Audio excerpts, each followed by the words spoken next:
ఇంకా పోయి ఎప్పటికన్నా మాతోనే వచ్చి చేరుతుంది చెప్తా ఉన్నాయాల. నా కంఠంలో ప్రాణం ఉన్నంత వరకు మళ్ళా బీఆర్ఎస్ పార్టీతో చేరేదే లేదు, జత కట్టేదే లేదు.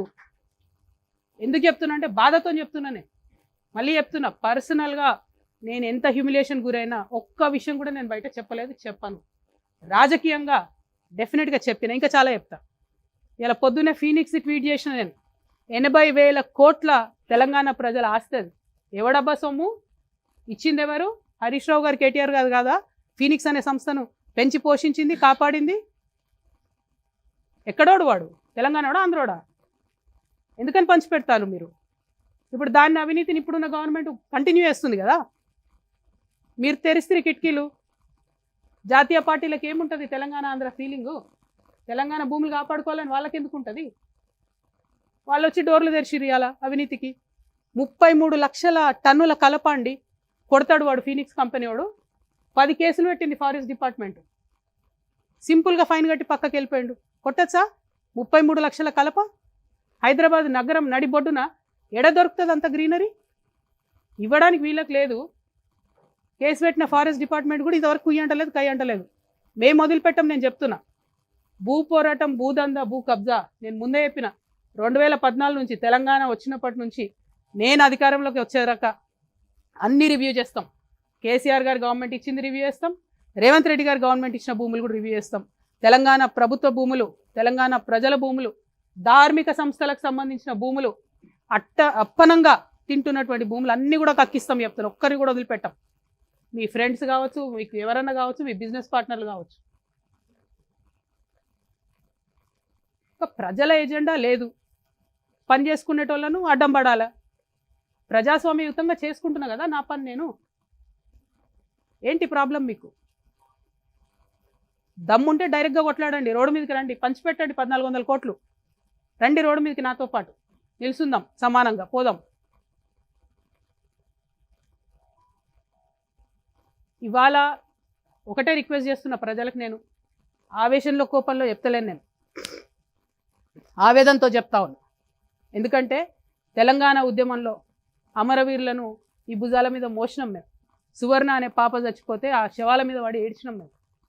ఆనాటి నుండి ఈనాటి వరకు కూడా తెలంగాణ ఉద్యమకారుల పక్షానే నిలబడ్డానే. మీ అందరికీ తెలుసు, సింగరేణిలో కాంట్రాక్టర్లతో ఎవరు మాట్లాడుకున్నారో తెలుసు, కార్మికుల పక్షాన ఎవరు ఉన్నారో మీకు తెలుసు. దాస్తే దాగేటి విషయాలు కాదు ఇవి. ఎక్కడ ఆగవు అవినీతి చేస్తే. ఇవాళ రేపు ఉన్న సమాజంలో బోల్డన్ ఉంటాయి, ఒక్క నిమిషంలో బయటపడుతుంది. నాకు ఇంత గుండె ధైర్యం ఎందుకుంది, నిక్కచ్చిగా ఎందుకు మాట్లాడుతున్నా? నేను ఆ పార్టీలో ఉన్నప్పుడు కూడా నేను ఫైట్ చేసిన ఉద్యమకారుల కోసం.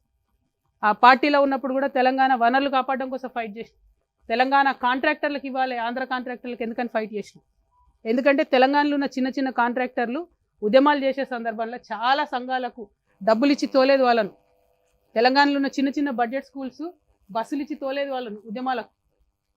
నా నిజామాబాద్ జిల్లాలో నేను ఎంపీగా ఉన్న 10 ఏళ్లలో నారాయణను, చైతన్యను అడుగుపెట్టనియలే నిజామాబాద్ జిల్లాలో. నేను అంత కట్టరుగున్నా. నేను ఇలా అదే నారాయణకు, చైతన్యకు పాలు అమ్ముకుంటాడు హరీష్ రావు. మళ్ళీ డిమాండ్ చేస్తున్న ముఖ్యమంత్రి గారు, నేను పెద్ద పెద్ద స్కూల్స్ 500 జనాభా దాటితే విజయ డైరీ పాలే కొనాలా. 100% తెలంగాణ రైతులకు లాభం జరగాలి, పాడి రైతులకు. ప్రైవేట్ వాడికి లాభం జరిగేది ఏంది? ఫీజులు తగ్గిస్తున్నాడా? ఫీజుల నియంత్రణల కోసం చట్టాలు తేవాలంటే మీరు చేసిండ్రా? రిక్వెస్ట్ ఒకటే నేను ప్రజలందరితో కూడా, దయచేసి అల్టిమేట్గా రాజకీయంగా ఎవరి అంశాలు వాళ్ళు, ఎవరి ఎజెండా వాళ్ళు చెప్పుకుంటాం, ప్రజల దగ్గరకు వస్తాం. ప్రజలు నచ్చితే అధికారంలో ఉంటాం, ప్రతిపక్షంలో ఉంటే పదవులు ఇవ్వకపోతే ఇంట్లో వండం. తెలంగాణ రక్షణ సేన అది కాదు.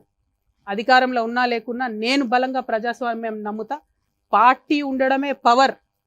పార్టీ అనేది పవర్లో ఉంటే అదనం పవర్. కానీ ఒక పొలిటికల్ పార్టీ అంటేనే పవర్, ఒక రాజకీయ పార్టీ అంటేనే పవర్. ఆ పవర్ చూపిస్తున్నాం ఇవాళ మేము. ఇవాళకి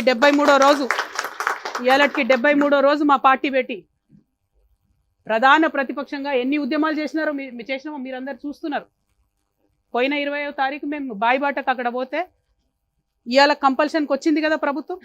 కేంద్ర ప్రభుత్వం దిగొచ్చి గనులు ఇస్తుంది, రాష్ట్ర ప్రభుత్వం దిగొచ్చి మెడికల్ బోర్డు పెడతామంటుంది, అలియాస్ నేమ్స్లకి కమిటీ వేస్తామంటుంది.